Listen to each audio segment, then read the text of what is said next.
పాన్నం green tech Portland slag cement property plus co sponsored by Shreshta RO water purify సొంతింటి చిరునామాకి స్వాగతం. This is Raj Kumar. ఇవాళ property ప్లస్లో ఇటు విజయవాడ, రాజమండ్రి, విశాఖపట్నంలో రియల్ ఎస్టేట్ పరిస్థితులు ఎలా ఉన్నాయి, తర్వాత ఇటు షాద్నగర్ వైపు మళ్ళీ హైదరాబాద్లో కూడా విపరీతమైనటువంటి రియల్ ఎస్టేట్ భూమి పెరుగుతోంది. సో దీనికి సంబంధించి తెలుసుకుందాం. దీనికి సంబంధించి మనతో మాట్లాడడానికి space vision edifice group CMD Narasimha Reddy గారు ఉన్నారు. ఆయన అడిగి మరిన్ని వివరాలు తెలుసుకుందాం. Sir, welcome to property plus.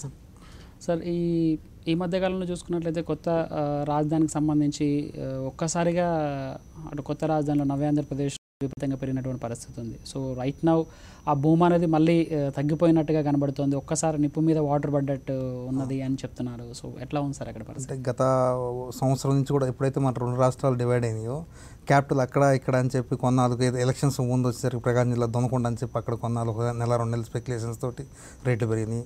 ఆ తర్వాత ఎలక్షన్స్ అయిపోయి 2 గవర్నమెంట్లు ఏర్పడిన తర్వాత నవ్య ఆంధ్రప్రదేశ్ క్యాపిటల్ నూజివీడ్ అని చెప్పి దాన్ని ఒక 4 నెలలు ఆల్మోస్ట్ 4 to 10 times రేట్లు పెరిగినాయి అక్కడ.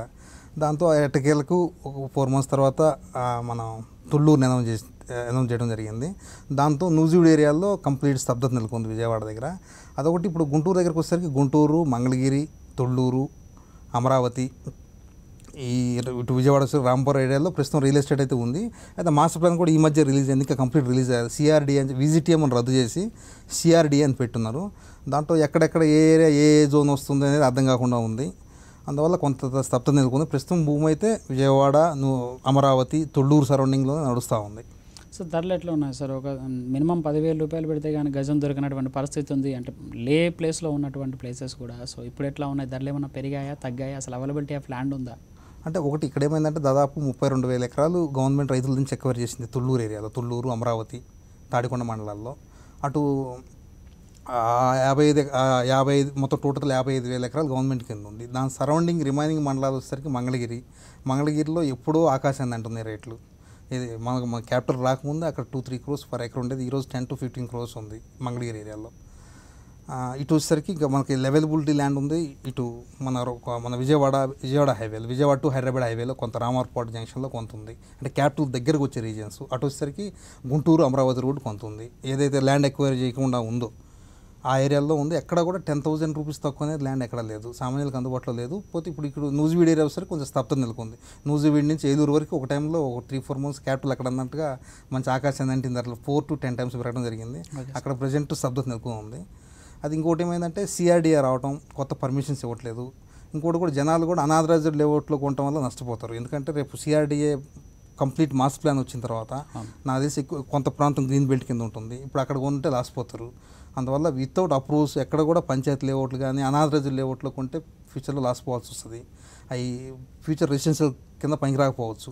అందువల్ల కంప్లీట్ మాస్టర్ ప్లాన్ వచ్చినంతవరకు వెయిట్ చేయాలి. లేదంటే సిఆర్డీఏ పర్మిషన్ ఉన్న లేఅవుట్లోనే ఫ్లాట్లు కొనే సామాన్యులు ఎవరైనా కూడా. అంటే ఇంతకు ముందు చాలా వరకు అంటే ఒక్కసారిగా భూమి రాజధాని తూలూరు ప్రాంతంలో కానీ అమరావతి చుట్టుపక్కల ప్రాంతాల్లో ప్రకటించిన తర్వాత సో చాలా వరకు రిజిస్ట్రేషన్స్ జరిగిపోయాయి. సో హౌసింగ్ సంబంధించి ఎక్కువగా రియాల్టర్స్ ఎక్కువగా వాళ్ళ ప్రాజెక్ట్స్ అప్రూవల్ కూడా చేయించుకునేటువంటి పరిస్థితి ఉంది. సో అట్లాంటి వాళ్ళ పరిస్థితి ఏంటి ఇప్పుడు? అంటే అక్కడ అప్రూవల్ ఉన్న లేఅవుట్కి అయితే ఇబ్బంది లేదు, కానీ అనాథరైజ్డ్ లేఅవుట్లో గ్రీన్ బెల్ట్కి వెళ్తే తర్వాత ఫ్యూచర్లో కూడా సమస్యలు రెసిడెన్షియల్ పనికి రాకపోవచ్చు.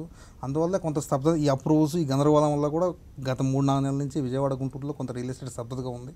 కొత్త పర్మిషన్స్ కూడా సిఆర్డీఏలో ఇప్పటివరకు కొత్త పర్మిషన్స్ కూడా ఇంకా రిలీజ్ అవ్వలేదు. అందువల్ల రియల్ ఎస్టేట్ కొంత స్తబ్దతగానే ఉంది. మార్కెట్ అంతో ఎంతో గుంటూరు, మంగళగిరి, అమరావతి నడుస్తూ ఉంది.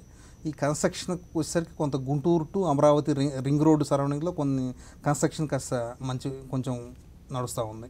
కొంచెం అంటే ఈ సిఆర్డీ అప్రూవల్ ప్లాన్ కూడా ఫైనల్ అప్రూవల్ ప్లాన్ కూడా ఇప్పటివరకు రానటువంటి పరిస్థితి ఉంది. సో ఆల్రెడీ మీరు అన్నట్టుగా కొంత కన్స్ట్రక్షన్స్ కూడా జరిగిపోతున్నాయి. సపోజ్ అప్రూవల్ ప్లాన్ అయిపోయిన తర్వాత ప్రాజెక్టులు గ్రీన్ బెల్ట్లోకి వచ్చాయనుకోండి, లేదా ఇండస్ట్రియల్ క్యారిడార్ దాంట్లోకి వచ్చాయనుకోండి, అప్పుడు పరిస్థితి ఏంటి? చాలా వరకు రియాల్టర్లు చాలామంది కూడా చాలా వెంచర్స్ వేసిన తర్వాత కూడా లాస్ అయ్యారు ఎక్కువగా.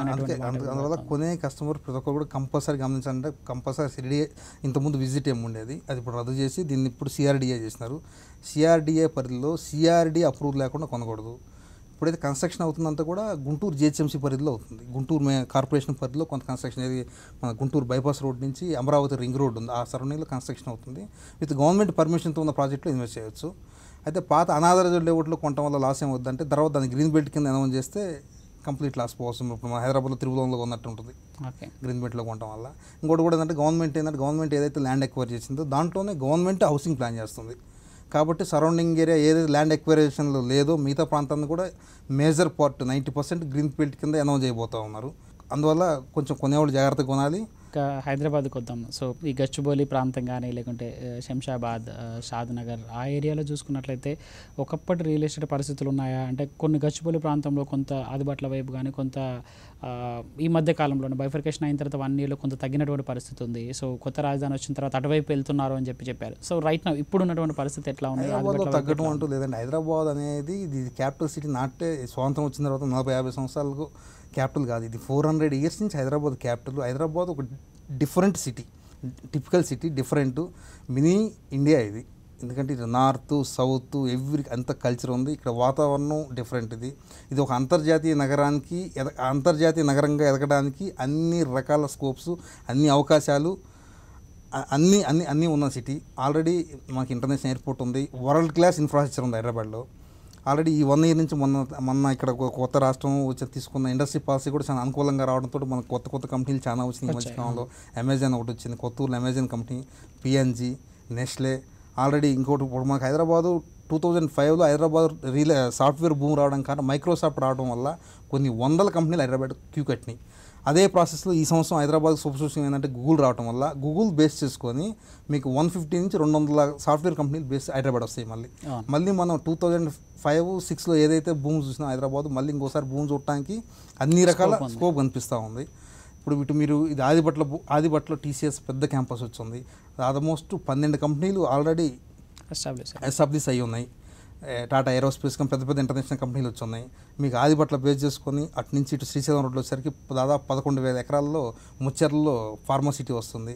ఈవెన్ మన శంషాబాద్ మహేశ్వరం మండలంలో పాత ఏదైతే ప్యాప్ సిటీ ఇటుకి ఎలా చేసినారో కంపెనీలు రానియన్ని మళ్ళీ రియల్ చేసి కొత్త పాలసీలో మళ్ళీ కంపెనీలకు కూడా మంచి ఎంకరేజ్మెంట్ ఉంది. అందువల్ల కొత్త కంపెనీలు క్యూ కడుతున్నాయి హైదరాబాద్ కూడా. అటు మీకు శ్రీశైలం రోడ్లో ముచ్చర్లలో వచ్చింది. తర్వాత ఇటు షాద్నగర్కి వచ్చేసరికి అమెజాన్ ఒకటి వచ్చింది. తర్వాత పిఎన్జీ ఆల్రెడీ ఎస్టాబ్లిష్డ్, నెస్లే వచ్చింది. పెద్ద మనకు ఇంటర్నేషనల్ యూనివర్సిటీస్ వస్తూ ఉన్నాయి. కొత్తూరు, షాద్నగర్ నుంచి ఇటు అప్ టు జెడ్సెల్ దగ్గర ఆల్రెడీ మనకు పోలేపల్లి ఫార్మసిటీ ఉంది. ఫార్మసిటీలో 2,500 ఎకరాలు ఆల్రెడీ ఇండస్ట్రీస్ నడుస్తూ ఉన్నాయి. అందువల్ల ఇటు మనకు మన ఇంటర్నేషనల్ ఎయిర్పోర్ట్ బేస్ చేసుకొని 100 కిలోమీటర్ల వరకు కూడా సిటీ సర్వేగంగా అభివృద్ధి చెందడానికి స్కోప్ ఉంది. ఇటు గచ్చిబౌలి బేస్ చేసుకుని అప్ టు ఆదిబట్ల వరకు, ఇటు అప్ టు జెడ్సెల్ వరకు కూడా సిటీ పెరగడానికి మంచి స్కోప్ ఉంది. Right sir. ఈ కొత్తూరు వైపు ఎట్లా ఉన్నాయి సార్ రియల్ ఎస్టేట్ ధరలు? అంటే ఓపెన్ ల్యాండ్స్ రైట్ నా ఇంకా అవైలబుల్ ఉన్నాయంటే సిటీ అంటే హైదరాబాద్లో ఇటు మీరంటే ప్రీమియం ఉంటుంది, ఇటు లో కాస్ట్ అన్ని రకాలుగా ఉంటాయి. సో కొత్తూరు వైపు ఎట్లా ఉంది? హైదరాబాద్లో ఉన్న స్కోప్ ఏంటంటే గవర్నమెంట్ దగ్గర ల్యాండ్ అవైలబిలిటీ చాలా ఉంది. ప్లస్ ఓపెన్ ఈవెన్ ఈ రైతుల దగ్గర కూడా చాలా ల్యాండ్ అవైలబుల్ ఉంది. ఈరోజు కొత్తూరు, షాద్నగర్ వెళ్ళే కొన్ని వేల ఎకరాలు ఉంది అవైలబిలిటీ. ఇంకా ప్లస్ ఇన్ఫ్రాస్ట్రక్చర్ ఉంది, ఇంటర్నేషనల్ ఎయిర్పోర్ట్ ఉంది, ఔటర్ రింగ్ రోడ్ ఉంది. అందువల్ల అభివృద్ధి చెందడానికి సంబంధించిన మొత్తం అన్ని ఫెసిలిటీస్ ఉన్నాయి. కంపెనీస్ కూడా క్యూ కడతా ఉన్నాయి. చాలా ఎవ్రీ మంత్ ఒక కంపెనీ మనం చూస్తూ ఉన్నాం కొత్తూరులో ఈ మధ్యకాలంలో. సో ధరలు ఎట్లా ఉన్నాయి సార్? ఓపెన్ ల్యాండ్స్ ధరలు ఎట్లా ఉన్నాయి? లేకపోతే హౌసింగ్ సంబంధించి మనకి ఎయిర్పోర్ట్ రోడ్లో 1,500 నుంచి దాదాపు 10,000 వరకు కూడా ఫస్ట్ స్క్వేర్ యార్డ్ ఉంది. ఆదిబట్ల ఏరియా వచ్చేసరికి 10,000 టచ్ అయి ఉంది ఆల్రెడీ. ఇటు వచ్చేసరికి కొత్తూరు ఏరియా వచ్చేసరికి 6,000 నుంచి 1,000 నుంచి 6,000 వరకు ఉన్నాయి. అయితే అందరూ కూడా ఇన్వెస్టర్లకు నా విన్నపం ఏంటంటే ఏదైనా అప్రూవల్ లేఅవుట్లో కొనుక్కునేటప్పుడు, ఎందుకంటే మీరు అనాథరైజ్డ్ లేఅవుట్లో కొంటే అది ఏ జోన్లో ఉందో తెలియదు.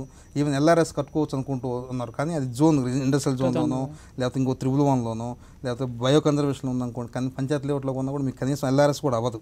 అందువల్ల నా విన్నపం ఏంటంటే ఏదైనా కూడా ఏదర్ హెచ్ఎండిఏ ఆర్ డిడిసిపి ఈ 2 అప్రూవల్ ఉన్న వెంచర్స్లో కొనటం మీ పెట్టుబడికి శ్రేయస్కరం. అంటే ఈ మధ్య కాలంలో చూసుకున్నట్టు సార్ చాలా వరకు అంటే ఆంధ్రప్రదేశ్ నుంచి వచ్చి ఇక్కడ ఇన్వెస్ట్ చేసే వాళ్ళకి సేఫ్ కాదు, లేకుంటే కొత్త రాజధానికి వెళ్ళిపోతారు అని, తర్వాత ఇక్కడ హైదరాబాద్లో ధరలు తగ్గుతున్నాయని చెప్పేసి ఒక రూమర్ అనుకోవచ్చు, లేదా వాస్తవంగా జరుగుతుందో తెలియదు, కానీ చాలా వరకు అయితే ఇట్లాంటివి రూమర్స్ వచ్చినటువంటి పరిస్థితి ఉంది. హైదరాబాద్లో కన్స్ట్రక్షన్ యాక్టివిటీ చాలా వరకు అంటే కాస్ట్ పరంగా చూసుకున్నట్లయితే తగ్గింది. సో చాలా వరకు ఏజెన్సీలు కూడా చెప్పాయి కన్స్ట్రక్షన్ యాక్టివిటీలో తగ్గింది, కొంత డోలాయమానం సిచ్యువేషన్లో ఉన్నారు అని చెప్పేసి అంటున్నారు. నిజంగా అంటే ఆంధ్రప్రదేశ్ నుంచి ఇక్కడ ఇన్వెస్ట్ వచ్చినా లేకుంటే దేశవ్యాప్తంగా ఎక్కడ ఇన్వెస్టర్స్ ఇక్కడికి వచ్చినా ఇన్వెస్ట్ చేయడానికి కరెక్ట్ ప్లేస్ అనుకుంటున్నారా? సో ఎట్లాంటి ధైర్యం ఇవ్వగలుగుతారు? 100% రూమర్ అనుకోవచ్చు. ఇప్పుడు వ్యాపారం చేసేవాడికి ఇదే నా ప్రాంతం, ఆ ప్రాంతం, ఈ ప్రాంతం అనేది ఉండదు. వాళ్ళకి ఎక్కడ ఇన్ఫ్రాస్ట్రక్చర్ ఉంది, ఎక్కడ ఫెసిలిటీస్ ఉన్నాయి, అక్కడ చూసుకుంటూ అక్కడ వ్యాపారం చేస్తారు. అందువల్ల హైదరాబాద్కి అన్ని అర్హతలు ఉన్నాయి. హైదరాబాద్ ఈరోజు పొలిటికల్గా కూడా చాలా స్టాండర్డ్ గవర్నమెంట్లు ఉన్నాయి, పైన కింద సెంట్రల్లో స్టేట్లో. ప్లస్ స్టేట్ గవర్నమెంట్ ఇచ్చిన పాలసీ కూడా ఎంకరేజ్గా ఉండబట్టి మనకి ఎవ్రీ వారానికి ఒక కంపెనీ హైదరాబాద్ వస్తూ ఉంది. అందువల్ల హైదరాబాద్ మంచి గ్రోత్ ఎక్స్పెక్ట్ చేయవచ్చు మళ్ళీ. సో ధరలు ఎట్లా ఉండవచ్చు సార్? ధరలు మనం హైదరాబాద్ ఈరోజు ఇండియాలో ఏ మెట్రోతో పోల్చుకున్నా కూడా హైదరాబాదు 30-60% తక్కువ ఉన్నాయి రేట్లు. సామాన్యుడు 3,000 రూపాయలు బతికే సామాన్యుడు బతకొచ్చు, అదే 3 లక్షల రూపాయలు ఫర్ స్క్వేర్ యార్డ్ కూడా ఉంది హైదరాబాద్లో. అందువల్ల అన్ని తరగతులకి అందరికీ అందుబాటులో ధరలు హైదరాబాద్లో అవైలబుల్ ఉన్నాయి. తర్వాత ఇది మంచి పెరగడానికి కూడా ఇది రైట్ టైం, ఇది ఇన్వెస్ట్ చేయడానికి కూడా పెరగడానికి కూడా మంచి స్కోప్ ఉంది.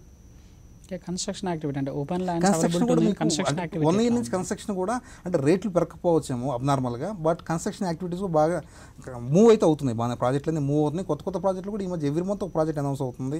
ఈవెన్ మనకి ఇక్కడ గచ్చిబౌలి పైన ఒకటి world famous American company construction company కూడా 500 acres ఒక కన్స్ట్రక్షన్ స్టార్ట్ అవుతూ ఉన్నాయి.